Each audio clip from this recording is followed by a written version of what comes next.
Welcome students, chapter number 6 and the topic is solubility. Solubility is defined as the number of grams of solute dissolved in 100 grams of a solvent.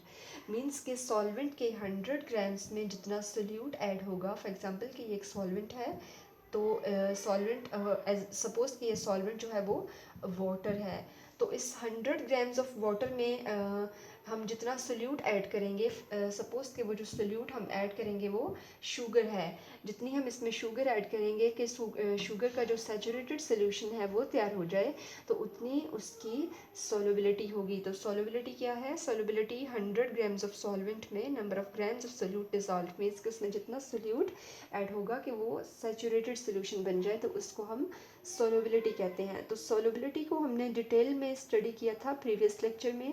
उसके बाद हमने solubility के जो factors effect करते हैं उनको discuss किया। 3 factors थे। 2 को हमने प्रीवियस लेक्चर में डिस्कस किया था। 2 कौन कौन से थे? लाइक डिसॉल्व लाइक था। लाइक डिसॉल्व लाइक में हमने ये पढ़ा कि जो पोलर सॉल्वेंट्स हैं वो बस पोलर सॉल्वेंट्स में ही सॉल्युबल होते हैं, और जो नॉन पोलर सॉल्वेंट्स हैं वो बस नॉन पोलर सॉल्वेंट्स में ही सॉल्युबल होते हैं। जैसे कि सॉल्ट है NaCl, तो वो एक आयोनिक कंपाउंड है, और शुगर है तो वो भी एक कोवलेंट कंपाउंड है।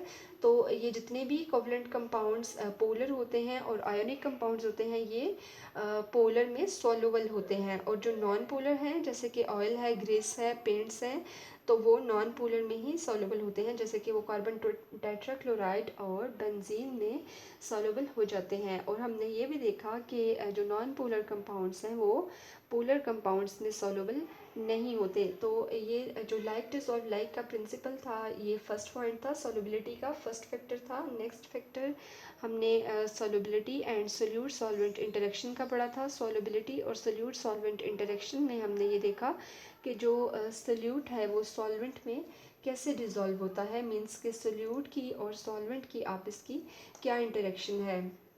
तो प्रीवियस लेक्चर में हमने 2 पॉइंट्स को डिस्कस कर लिया था। इस लेक्चर में हम थर्ड पॉइंट को डिस्कस करेंगे। जो थर्ड फैक्टर है सॉल्युबिलिटी का वो क्या है? Effect of temperature on solubility. Means के टेम्परेचर का इफ़ेक्ट क्या होता है सॉल्युबिलिटी पे। तो स्टूडेंट्स, टेम्परेचर का जो इफ़ेक्ट है सॉल्युबिलिटी पे वो क्या होता है? अब फॉर एग्जांपल कि आप आमतौर पे क्या होता है कि हम कोई भी चीज़ डिसॉल्व कर रहे हैं सॉल्वेंट में, सपोज़ कि हम वाटर एज अ सॉल्वेंट लेते हैं और शुगर एज अ सोल्यूट लेते हैं, तो जब हम उसको हीट करेंगे तो उनकी सॉल्युबिलिटी इंक्रीज़ हो जाएगी। नॉर्मली क्या होता है कि हीट के इंक्रीज़ करने से, टेम्परेचर इंक्रीज़ करने से जो सॉल्युबिलिटी है वो इंक्रीज़ हो जाती है, लेकिन हर दफ़ा ऐसा नहीं होता। बाज़ क्या होता है कि टेम्परेचर इंक्रीज़ करने से सॉल्युबिलिटीज़ जो है वो डिक्रीज़ हो जाती है। अब हम इफ़ेक्ट ऑफ टेम्परेचर के 3 केसेस को स्टडी करेंगे। तो first case is heat is absorbed, and the second is heat is given out, and then third is no change in heat. अब इनमें हम ये देखेंगे कि जैसे ही हम सॉल्यूशन को हीट करते हैं तो सॉल्युबिलिटी पे उसका क्या इफ़ेक्ट होता है। तो फर्स्ट पॉइंट है हमारे पास heat is absorbed. Heat is absorbed when salts like KNO3, potassium nitrate and sodium nitrate are added in mortar. The test tube becomes cooled. Dear students, हमारे पास सॉल्ट है। फॉर एग्जांपल कि आपने test tube लेनी है, test tube में हमारे पास water है। अब इसमें हम कोई से सॉल्ट्स ऐड करेंगे, जैसा कि हम यहाँ पे पोटाशियम क्लोराइड और सोडियम नाइट्रेट को ऐड करते हैं। सोडियम नाइट्रेट है हमारे पास और ये है पोटाशियम क्लोराइड। तो इस टेस्ट ट्यूब में हमारे पास वाटर है। जैसे ही हम इन सॉल्ट्स को इसमें, फॉर एग्जांपल कि हम सोडियम नाइट्रेट को इसमें ऐड कर देते हैं, तो हम क्या देखते हैं कि जो टेस्ट ट्यूब है वो कोल्ड हो गई है, मीन्स कि वो ठंडी हो गई है। जैसे ही हम सॉल्ट को वाटर में ऐड करेंगे, वाटर किस में है? टेस्ट ट्यूब में है, तो टेस्ट ट्यूब जो है वो ठंडी हो जाएगी। टेस्ट ट्यूब क्यों ठंडी हुई है? क्योंकि जो टेस्ट ट्यूब की हीट थी वो अंदर के सोल्यूशन ने एब्जॉर्ब कर ली है। Heat is absorbed. इस रिएक्शन को स्टार्ट करने के लिए हीट रिक्वायर्ड थी। तो वो हीट जो इस रिएक्शन को स्टार्ट करने के लिए रिक्वायर्ड थी वो कहाँ से पूरी हुई है? वो टेस्ट ट्यूब की जो हीट थी, जो सराउंडिंग मालिक्यूल्स की हीट थी, वो सोल्यूशन के अंदर एब्जॉर्ब हो गई है। तो इसका मतलब है कि ये जो रिएक्शन है ये एक एंडोथर्मिक रिएक्शन है। एंडोथर्मिक रिएक्शंस कौन से रिएक्शंस होते हैं? एंडोथर्मिक रिएक्शंस वो होते हैं कि जिनमें हीट जो है वो एब्जॉर्ब होती है। तो जैसे ही हम पोटाशियम क्लोराइड या फिर सोडियम नाइट्रेट को वाटर में डिज़ोल्व करेंगे तो जो टेस्ट ट्यूब है वो ठंडी हो जाएगी। टेस्ट ट्यूब क्यों ठंडी हुई? क्योंकि रिएक्शन को स्टार्ट करने के लिए हीट की ज़रूरत थी। तो हीट की जो ज़रूरत थी वो कहाँ से पूरी हुई कि जो टेस्ट ट्यूब या फिर सराउंडिंग के जो मॉलिक्यूल्स थे उनकी वजह से उन्होंने हीट प्रोवाइड की सॉल्यूशन को, और उनकी एनर्जी जो है वो लो हो गई और टेस्ट ट्यूब ठंडी हो गई। तो नेक्स्ट हम इसकी एग्जांपल, अगर डियर स्टूडेंट्स अगर हम इसकी जो एग्जांपल है हीट इज़ एब्जॉर्ब्ड या फिर एंडोथर्मिक रिएक्शन की एग्जांपल अगर हम डेली लाइफ में देखते हैं तो फॉर एग्जांपल के हमारे हाथ पे पानी है तो जब वो इवेपोरेट होगा तो हमें जो है वो कोल्डनेस फील होगी, हमारी हथेली पे कोल्डनेस फील होगी, क्योंकि जो वाटर को इवेपोरेट होने के लिए एनर्जी चाहिए थी, हीट चाहिए थी, और वो हीट किसने प्रोवाइड की है? हमारे हैंड ने प्रोवाइड की है। तो हैंड ने जब हीट प्रोवाइड की है तो हैंड की एनर्जी लो हो गई है, इसलिए हमें कोल्डनेस फील होगी। तो सेम केस है इस टेस्ट ट्यूब में कि जैसे ही हम सॉल्ट को ऐड करेंगे तो उसको हीट की ज़रूरत होगी। तो हीट की जो उसकी जो रिक्वायरमेंट है वो कैसे फुलफ़िल होगी? उस सराउंडिंग मालिक्यूल से वो फुलफ़िल होगी। अब हीट की ज़रूरत क्यों पड़ती है? मीन्स के जैसे ही हम इस सोल्यूट को, इस सॉल्ट को वाटर में ऐड करते हैं तो ये डिज़ोल्व होगा। जब ये डिज़ोल्व होगा तो ये अपने कंपोनेंट्स में चेंज हो जाएगा। अब सोडियम जो है वो अलहदा हो जाएगा और जो नाइट्रेट है वो अलहदा हो जाएगा।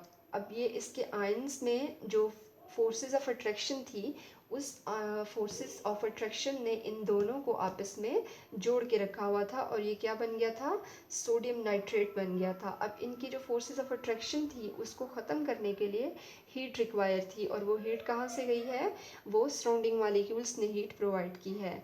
तो ये हो गया first point, heat is absorbed, means कि ये एक एंडोथर्मिक रिएक्शन है। नेक्स्ट हमारे पास जो पॉइंट है वो ये है, heat is given out. Heat is given out का मतलब है कि हीट जो है वो रिलीज़ होगी। अब इस रिएक्शन में जो सॉल्ट्स यूज़ होते हैं वो सॉल्ट है हमारे पास लिथियम सल्फेट और सीजियम सल्फेट है। तो लिथियम सल्फेट से फॉर एग्जांपल कि हमारे पास टेस्ट ट्यूब है, टेस्ट ट्यूब में हमारे पास वाटर है। जैसे ही हम लिथियम सल्फेट को इसमें ऐड करेंगे तो वो उस लिथियम सल्फेट वाटर में डिज़ोल्व हो जाएगा और जो टेस्ट ट्यूब है वो गर्म हो जाएगी। अब टेस्ट ट्यूब क्यों गर्म हुई है? क्योंकि जैसे ही सोल्यूट लिथियम सल्फेट को वाटर में डिज़ोल्व किया था तो उसने हीट को रिलीज़ किया था। हीट को जब उसने रिलीज़ किया तो जो सराउंडिंग के मॉलिक्यूल्स हैं उनकी एनर्जी ज़्यादा हो गई और वो वार्म अप हो गए, तो इसलिए हमारी टेस्ट ट्यूब जो है वो गर्म हो गई है। तो स्टूडेंट्स इसमें हीट क्यों रिलीज़ होती है? क्योंकि इन लिथियम और सल्फेट में जो फोर्सेस ऑफ अट्रैक्शन है वो बहुत ज़्यादा वीक होती हैं। जब उनका रिएक्शन होता है वाटर के साथ तो वो हीट रिलीज़ करते हैं, वो अपने आयंस में वो डिज़ोल्व हो जाते हैं और क्या चीज़ रिलीज़ करते हैं? वो हीट रिलीज़। लिथियम अलहदा हो जाता है, सल्फेट अलहदा हो जाता है और इनकी जो फोर्सेस ऑफ अट्रैक्शन है वो वीक होती है, जिसकी वजह से हीट रिलीज़ होती है और जो टेस्ट ट्यूब है वो वार्म अप हो जाती है। तो ऐसे केसेस में जब हम जब हम टेम्परेचर को इंक्रीज़ करेंगे तो इनकी सॉल्युबिलिटी डिक्रीज़ हो जाएगी। तो ऐसे केसेस में क्या होगा कि जैसे ही हम टेम्परेचर इंक्रीज़ करते हैं तो सॉल्युबिलिटी डिक्रीज़ हो जाएगी और हीट इज़ एब्जॉर्ब्ड, मीन्स कि ये एंडोथर्मिक है और ये एक्सोथर्मिक है। तो एक्सोथर्मिक रिएक्शंस वो होते हैं जो कि हीट को रिलीज़ करते हैं। तो हीट को रिलीज़ करने वाले कौन से रिएक्शंस हैं? Exothermic reactions. तो एक्सोथर्मिक रिएक्शंस में जब हम हीट अप्लाई करेंगे, जब हम टेम्परेचर अप्लाई करेंगे तो जो सॉल्युबिलिटी है वो डिक्रीज़ हो जाएगी, जबकि एंडोथर्मिक रिएक्शंस में जैसे ही हम टेम्परेचर इंक्रीज़ करेंगे तो सॉल्युबिलिटी भी इंक्रीज़ हो जाएगी। तो स्टूडेंट्स नेक्स्ट पॉइंट है हमारे पास no change in heat means के एसिड रिएक्शंस जिन पे टेम्परेचर इंक्रीज करने का या फिर टेम्परेचर डिक्रीज करने का कोई इफ़ेक्ट नहीं होता। फॉर एग्जांपल हमारे पास कॉमन सॉल्ट है। कॉमन सॉल्ट कौन सा है? NaCl, जो कि कॉमन सॉल्ट हम घरों में भी यूज़ करते हैं खाने के लिए। तो जैसे ही हम NaCl को वाटर में डिज़ोल्व करते हैं, टेस्ट ट्यूब में हम NaCl को डिज़ोल्व करेंगे, तो टेस्ट ट्यूब जो है वो ना गर्म होगी ना ठंडी होगी, मीन्स के उसकी जो ओरिजिनल अपीयरेंस थी वही रहेगी। मीन्स के इस रिएक्शन पे हीट का कोई इफ़ेक्ट नहीं होता। टेम्परेचर इंक्रीज़ करने से या फिर टेम्परेचर डिक्रीज़ करने से इसकी सोलबिलिटी पे कोई इफ़ेक्ट नहीं होगा। ऑलराइट स्टूडेंट्स, 3 पॉइंट्स को हमने डिस्कस किया है। इफेक्ट ऑफ टेम्परेचर जो है वो मेन पॉइंट था। हीट इज़ एब्जॉर्ब्ड इसकी एक कैटेगरी है, हीट इज़ गिवन आउट इसकी सेकंड कैटेगरी है, और नो चेंज इन हीट इसका जो थर्ड पॉइंट है वो है। हीट इज़ एब्जॉर्ब्ड में हमने एक दफ़ा फिर से सुन लें कि हीट इज़ एब्जॉर्ब्ड में हमने क्या डिस्कस किया कि जैसे ही हम टेम्परेचर को इंक्रीज़ करते हैं तो सॉल्ट्स की जो सॉल्युबिलिटी है वो इंक्रीज़ हो जाती है। वो क्यों इंक्रीज़ होती है कि हीट इंक्रीज़ करने से इनकी जो डिसोसिएशन है, इनके जो आयंस हैं वो मज़ीद टूटना शुरू हो जाते हैं, और उनको टूटने के लिए हीट रिक्वायर होती है, और वो हीट सराउंडिंग मालिक्यूल्स जो हैं वो फुलफिल करते हैं, जिसकी वजह से हमारी टेस्ट ट्यूब भी ठंडी हो गई थी। तो ऐसे रिएक्शंस में हीट अप्लाई करने से, टेम्परेचर अप्लाई करने से सॉल्युबिलिटी इंक्रीज़ होती है। जबकि जो सेकंड पॉइंट है heat is given out, heat means के रिएक्शन से हीट बाहर निकलेगी, ये एक्सोथर्मिक रिएक्शंस हैं। तो एक्सोथर्मिक रिएक्शंस में जब हम हीट अप्लाई करेंगे तो जो सॉल्युबिलिटी है वो डिक्रीज़ होगी।